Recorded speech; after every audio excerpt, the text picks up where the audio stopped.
Hey, good morning, everybody. My name is Ron, and I am a grateful recovering alcoholic, and this is Disappointing Your Demons. So, just wanted to talk a little bit today about something that I hear quite often that I had heard quite often in my drinking career, which is, why can't you just slow down? Believe me, if I could, I would. I am definitely the type of drinker that the sayings that we hear all the time apply to so much. First and foremost being one is too many, 1,000 ain't enough. You always hear in AA and different recovery programs, it's the first drink that gets you drunk. And that is so true. Like, as soon as I put alcohol to my lips, it's go time. There's no slowing down. There's no stopping. I'm going to drink everything in sight. Well, if I have a 30-pack of beer, I'm drinking a 30-pack of beer. If I have a handle of vodka, I'm drinking a handle of vodka. There's no in between. I start drinking and then it's lights out. The whole slow down thing or control your drinking, the way that I look at it is, if you have to try to control your drinking, or you go out and you think, oh, I'm gonna just have a couple, you've already lost. Like, you already have a problem. Normal drinkers, or normies as they're called in my circles, they don't have to control their drinking. They have a glass of wine at dinner. Sometimes they drink the whole thing. Sometimes they order a second glass, and they only make it halfway through, and then they can just put it down. To me, that's insane. I mean, I remember when I was with my ex-wife, we would go out to dinner, and she would have half a glass of wine and leave the other half, and I would be like, are you nuts? You paid for that. Drink it. Like, what's the matter with you? And then I would drink it. And it just, the insanity goes from there. You can't just slow down. You can't just control it. It's something that takes us over. As soon as it hits our bloodstream, it just alters our mind. And I actually heard a saying one time, if somebody is beating you with a bat, are you going to ask them to slow down, or are you going to ask them to stop? Well, it's the same thing with drinking, for me anyways, that I can't just slow down, so I got to stop. And people ask me, and I see all the time questions like, and it goes for any addiction, but what does it feel like to crave alcohol? What does it feel like to be addicted to something?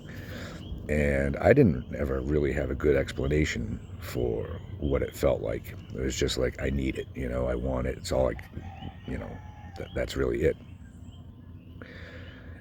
And then it was explained to me, I think by my therapist, or I forget who explained it to me, or who described it to me and asked me if this is what it feels like. But it was, craving an addiction is like a starving person wanting food.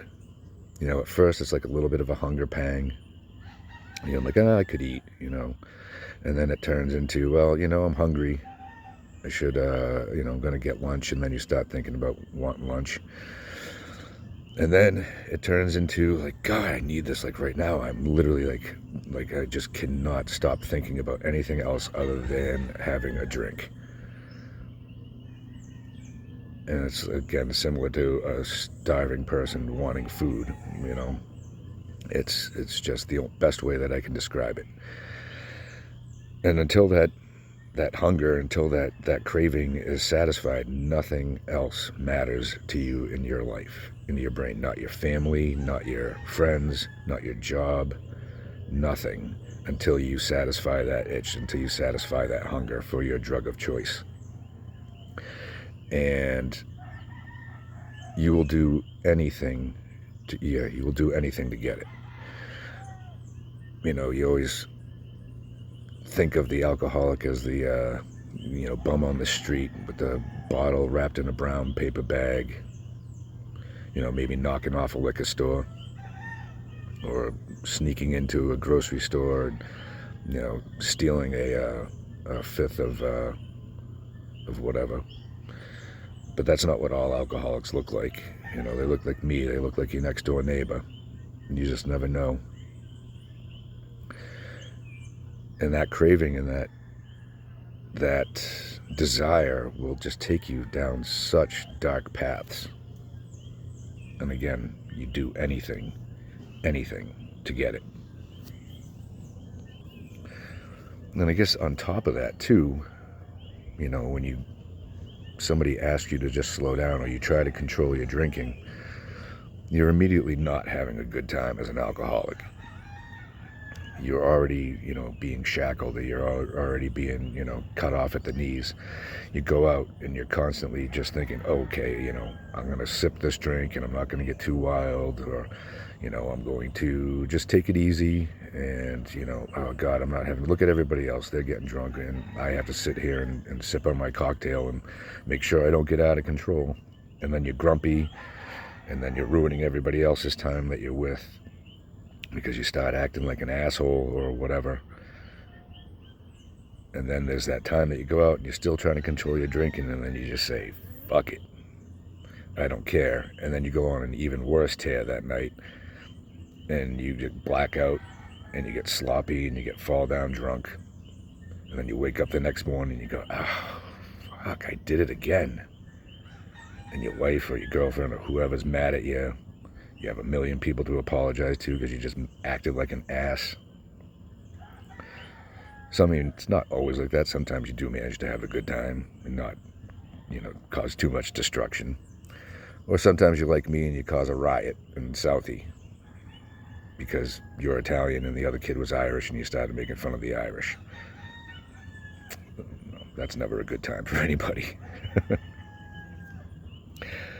Point is that if you have to sit there and consciously control your drinking, and people keep telling you to try to control your drinking, you know, maybe it's time to have some introspection and think that maybe I already have a problem, and maybe I should look into it. And there's only one way for me to control my drinking, and that's just stopping altogether. Abstinence is the only way for me. Might not be for you, but if you know somebody that you think might be that way, maybe show them this, talk to them about it, or whatever. But I can tell you that it only gets out of control.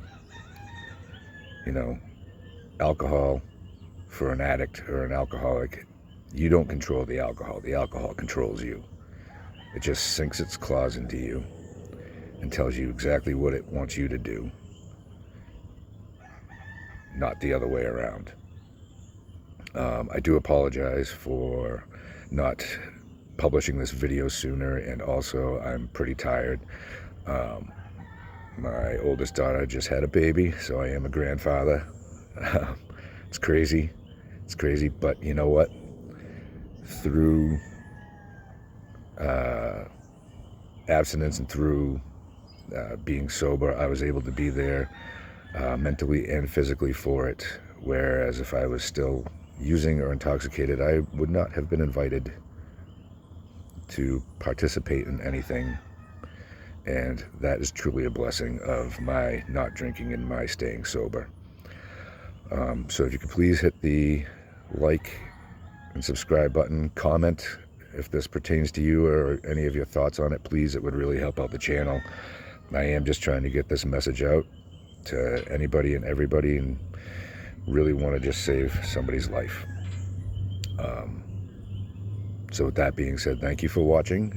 I will be making my main episode video tomorrow, and hopefully we'll see you in the next video.